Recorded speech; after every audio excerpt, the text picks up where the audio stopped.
Hey guys, Sean here. Welcome to the F1 Word and to a roundup of some of the news from the world of Formula One. And we are going to start, as we did in the last news roundup, with another Toro Rosso driver lineup change. So after dropping Daniel Kvyat for the Malaysian Grand Prix and the Japanese Grand Prix, Toro Rosso are going to bring the Russian back for the US GP and are going to partner him with New Zealander Brendan Hartley, which will allow Pierre Gasly to compete in this coming weekend's Super Formula finale, where the Frenchman could take the title. He's just half a point behind the current championship leader. 27-year-old former Red Bull junior Brendan Hartley did say, "This opportunity came as somewhat of a surprise, but I never did give up on my ambition and childhood dream to reach Formula One. I want to say a huge thanks to Red Bull for making this a reality and to Porsche for allowing me to do this alongside the World Endurance Championship." If you're not sure who Brendan Hartley is, guys, he is the 2015 WEC champion. He still competes in that category today with the same team, actually, Porsche. He won this year's Le Mans 24 Hours. And in terms of Formula One experience, he did complete a test for Red Bull in 2008, and he was reserve driver for Red Bull and Toro Rosso from 2009 to 2010. And after being dropped from Red Bull, a couple of years later, he did do some sim work for Mercedes as well. So he's not completely new to Formula One, but in terms of real on-track racing action, he is when it comes to Formula One. But in other categories that he's competed in, he has proven that he's a very quick and very talented racing driver. What can he do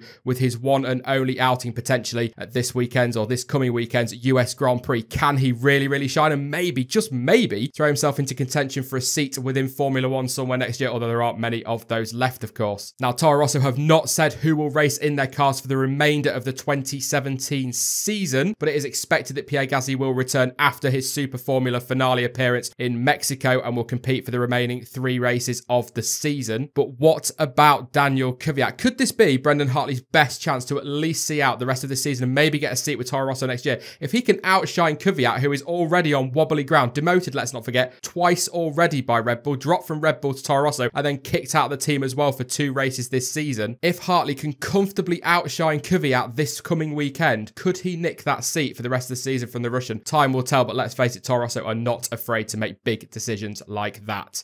Sebastian Vettel has had his say on teammates and has said that Kimi Raikkonen is the best teammate he has ever had in Formula One. The 4-time world champion enjoys the fact that Kimi doesn't play political mind games. In an interview with Autosport, Vettel said, "Many times people tend to make things much more complicated than they are, especially in Formula One. So it's good if you can work with somebody where there are no politics or no confusions or anything. In this regard, Kimi is probably the best teammate that I have ever had. He is pretty straightforward, but I also got along well with Daniel Ricciardo." Now, of course, as we know, the German had a pretty decent relationship with Danny Ric and enjoys the same with Kimi Raikkonen, but in the past, he has had fractious relationships with teammates, most notably Mark Webber. And the 4-time world champion has had his say on the Australian as well. He stated, "With Mark, obviously, at times we had our differences. Also, I have to say we were different generations, so we probably from the start were not that close, but that is how it is." And as I'm sure you'll remember, their relationship came to a head on multiple occasions, but most notably, of course, Multi-21 and that crash at the 2010 Turkish Grand Prix. But with regard to his current teammate, it's fair to say that Sebastian Vettel and Kimi Raikkonen enjoy a very healthy relationship. They are very good friends off track, and that completely starts to show in the garages, and there's a lot of support for each other, both on track,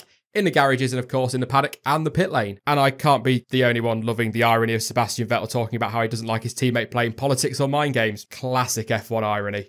Christian Horner believes Max Verstappen has the opportunity to build a Red Bull team around himself, perhaps in a similar way to that Schumacher did with Ferrari. The Dutchman has really suffered this season with a lack of reliability, but has still shone, and of course has that Malaysian Grand Prix victory to his name and the podium last time out as well in Japan. And Christian Horner thinks that Max can challenge with Red Bull going forward. The Red Bull boss told motorsport.com, "I think he can see the strength and depth of the team. He feels comfortable in the team. He's the youngest Grand Prix winner. He's the youngest double winner. He's the youngest point scorer. Lewis is pretty set at Mercedes. Seb has signed for 3 years at Ferrari. The obvious thing is to build a team around you, but it's down to us to provide him with a competitive car." As we know, both the Red Bull boys are out of contract at the end of 2018, and Ferrari are already sniffing around Max Verstappen. He's been heavily linked with a move to the Scuderia, and those rumours are only going to intensify over the next weeks, months, and well into next season for sure, to quote Nico Rosberg once again. Given the harmony around Ferrari at the moment with Kimi Raikkonen and Sebastian Vettel, I think they'd much rather get a Daniel Ricciardo in there who can maybe keep keep that harmony and keep the team going as it is, or maybe even Charles Leclerc. We will see what happens there, but Max Verstappen, for me, will be better staying long-term at Red Bull and building that team around him like Schumacher did in those dominant years with Ferrari, and maybe just hang on and see what happens with Mercedes and Lewis Hamilton going forward. But it looks as though Christian Horner will be more than happy to have Verstappen stay, of course, and build a team around the Dutchman.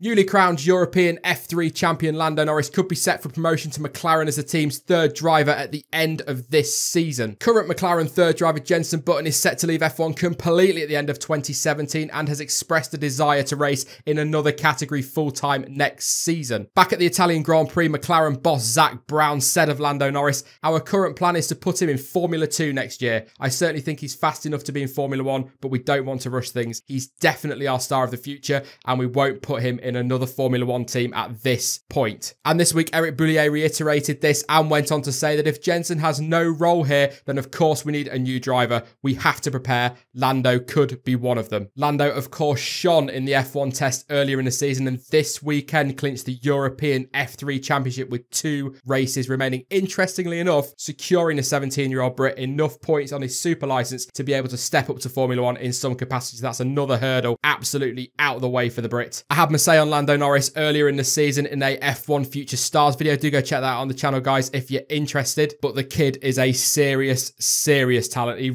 really is. He's looked so impressive all season in Formula 3 or in the European Formula 3 and has dominated this second half of the season. He has been brilliant and totally deserves to be in Formula 1 in some capacity. And I reckon he will set F2 alight next year as well if he gets a seat there, which it looks as though he will. And this seems like the natural point to say congratulations, Lando Norris, a totally well-deserved European F3 champion.